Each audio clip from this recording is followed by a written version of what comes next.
साईं बाबा किसके हैं? कौन है जो साईं बाबा पर कॉपीराइट लगा कर बैठा है?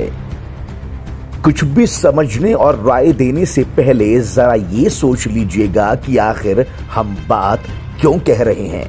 जब साईं बाबा ने ही खुद को सभी का बताया है तो फिर आप होते कौन हैं जो साईं पर कॉपीराइट लगाकर बैठ जाओ। उत्तर प्रदेश में चुनाव नजदीक है तो इसलिए साईं के नाम पर एक समुदाय को परेशान करो, मारो पीटो, गाली गलौज करो, कोई रोकने वाला नहीं है। ये मामला मुरादाबाद का है, जहां पर बजरंग दल के लोगों ने सलमान को इसलिए धमकाया और उसकी दुकान इसलिए बंद करवा दी क्योंकि उसकी दुकान का नाम साईं के नाम से था। हंगामा भी काटा गया क्योंकि उसका नाम सलमान था। आप होते कौन हो किसी की भी दुकान बंद करवाने वाले, वो भी सिर्फ इसलिए क्योंकि वो साईं के नाम से दुकान चलाता है। वाह रे भक्तों, तुमने तो महापुरुष, भगवान, देवता और फरिश्तों पर ही कॉपीराइट लगाना शुरू कर दिया। इल्जाम तो बहुत से लगाए गए, उस पर लफ्ज़ियात भी आ गया, छेड़छाड़ी भी आ गई और पता नहीं क्या क्या आ जाएगा। हम किसी पर इल्जाम नहीं लगा रहे, लेकिन इतना जरूर कह सकते हैं कि माहौल बिगाड़ने की कोशिश तो जरूर की जा रही है, क्योंकि 15 साल से जो दुकान साईं के नाम से चल रही थी, आज तक किसी को कोई दिक्कत नहीं हुई। लेकिन सियासत के पीक वक्त पर ही देवी देवता याद आ गए, साईं याद आ गए और दुकान को बंद करवाने के लिए चल दिए कार्यकर्ता। और नाम हो गया कि हम भगवान को बटने नहीं देंगे।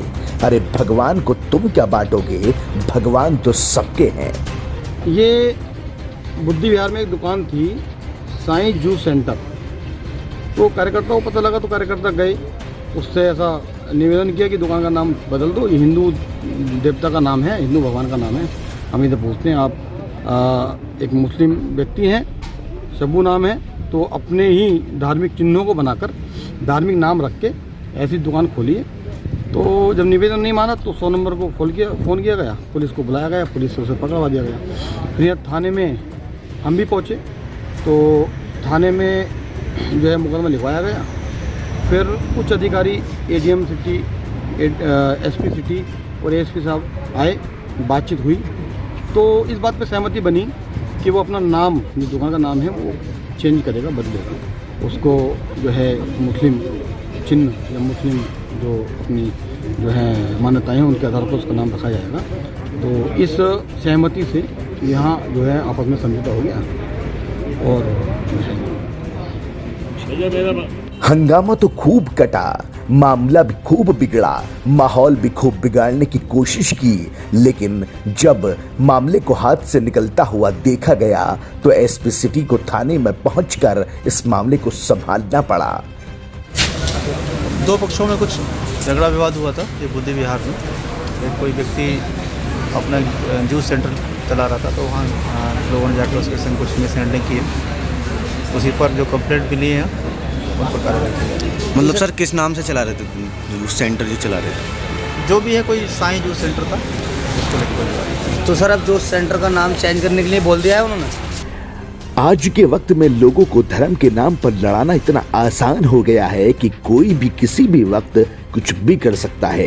लेकिन जरा उस इंसान से पूछिए जिसकी रोजी रोटी छीन रहे हो तुम, उसके बच्चों के मुंह से निवाला छीन रहे हो तुम, उसके दिल पर क्या बीत रही होगी जब उसके परिवार को रोटी खिलाने का जरिया ही तुम लोग बंद करवा रहे हो।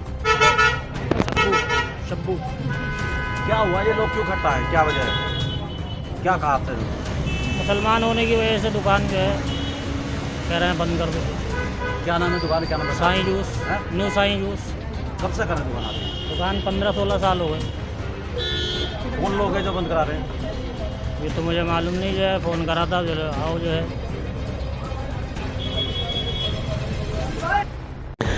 कुछ ही साल पहले की बात है।